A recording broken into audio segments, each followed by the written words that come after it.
de 1979. Alguns talvez não eram nascidos nessa época, outros já eram velhos nessa época. Eu me lembro que eu voei de voo da Varig, que saía do Rio de Janeiro, passava por Lima, no Peru, e depois chegava em Los Angeles. E a primeira vez que eu cheguei na América, eu me lembro que era como um sonho que estava se realizando. Eu vim para cursar um seminário na cidade de San Diego. Um ministro americano chamado Morris Cerullo tinha acabado de fazer comprado um hotel inteiro em San Diego, e ele deu bolsa de estudo para pessoas de várias partes do mundo. Vieram mais ou menos 40 brasileiros e eu vim no meio. E pouco depois eu recebi o chamado para o ministério. Eu me lembro que 2 semanas depois de chegar em San Diego, numa sala de oração, Deus me chamou para pregar o Evangelho. E depois desses meses, eu fiquei mais 6 meses, um pouquinho mais ao norte de San Diego, numa cidade chamada Oceanside. E ali eu morei junto com uma família americana, aprendendo inglês. E em janeiro de 1980, o presidente Reagan tinha acabado de se tornar o presidente. E eu me lembro que eu voltei para o Brasil pensando que ia ficar lá. Eu ingressei num cursinho para fazer vestibular e comecei a servir a minha igreja como intérprete. Passaram-se mais ou menos 4 meses e havia um pregador que chegou da cidade de Pasadena, que é do sul da Califórnia. Ele era um dos líderes de um departamento de missões chamado US for World Missions, que é uma entidade de missões muito conhecida. O nome dele era Ben Jennings, eu não esqueço o nome dele, nunca mais o vi depois daquele momento. Mas eu me lembro que eu estava traduzindo Ben Jennings, e numa igreja longe da cidade do Rio, me lembro que eu fui mais ou menos 1h30 para chegar lá, e nós começamos então a traduzi-lo, e ele começou a falar do povo português que vivia na Califórnia.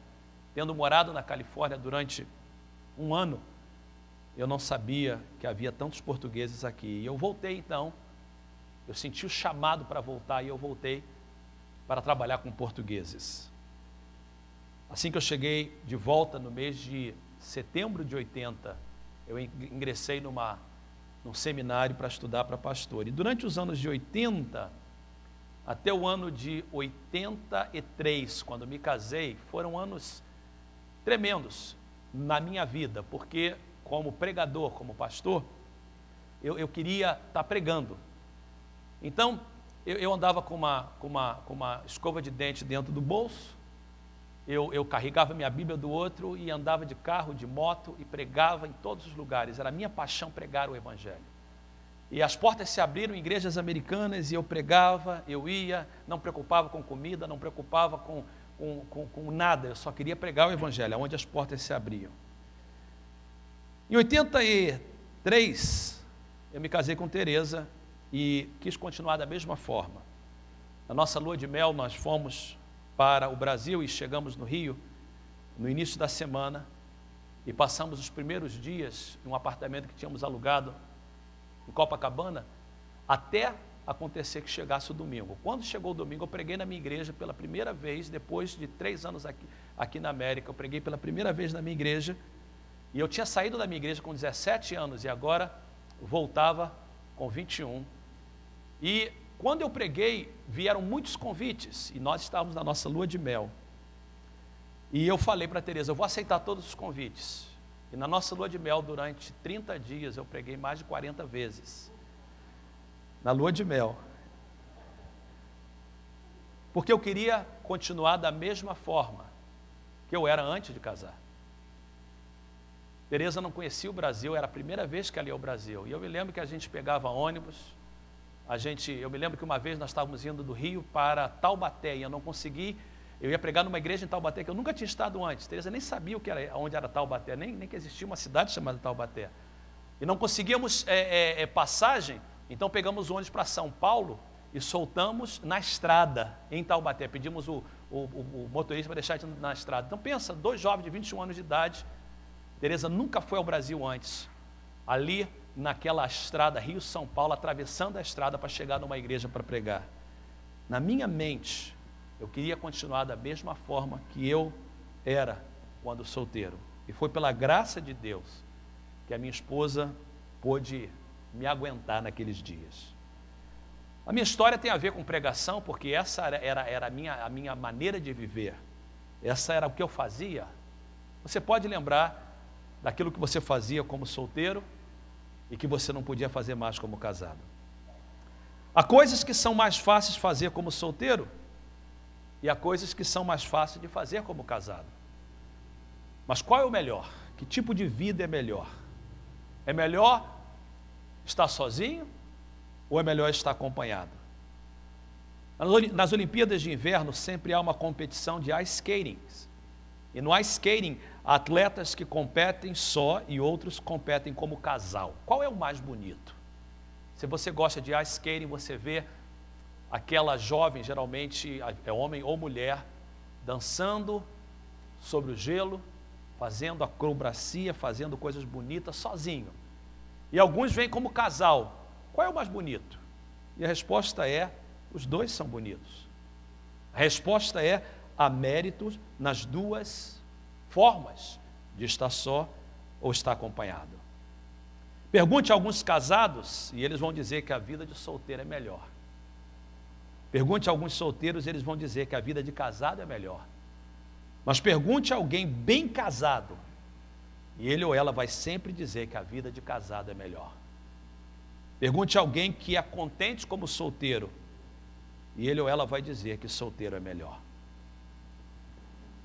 1 Coríntios 7 é um capítulo muito interessante. Eu queria que você abrisse a sua Bíblia nesse momento para a gente ler o que está em 1 Coríntios 7. É importante não só ler, mas entender o contexto da passagem. Mas vamos, antes de falar do contexto, ler a palavra de Deus. 1 Coríntios capítulo 7. Começando do verso de número 1. Preste atenção nas palavras de Paulo, cuidadosamente o que ele está escrevendo.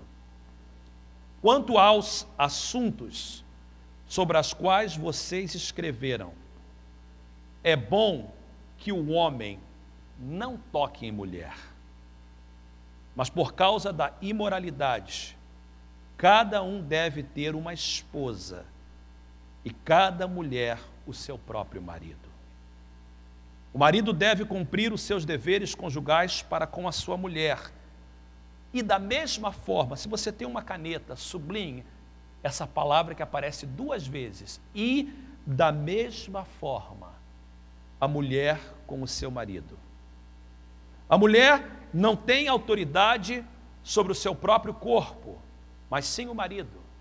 Sublinhe novamente, da mesma forma, o marido não tem autoridade sobre o seu próprio corpo, mas sim a mulher.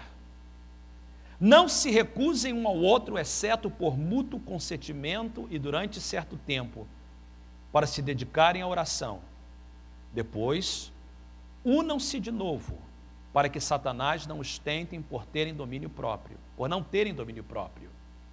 Digo isso como concessão e não como mandamento. Gostaria que todos os homens fossem como eu, mas cada um tem o seu próprio dom da parte de Deus, um de um modo e outro de outro. Digo, porém, aos solteiros e às viúvas, é bom que permaneçam como eu, mas se não conseguem controlar-se, devem casar-se, pois é melhor casar-se do que ficar ardendo de desejo. Vá comigo, por favor, para o verso 26, somente para a gente entender o contexto da passagem, verso 26. Por causa dos problemas atuais ou da situação presente, eu penso que é melhor o homem permanecer como está. Até aí a leitura da palavra de Deus. Pode ver o espírito, você não pode ver a alma, mas você pode ver a carne.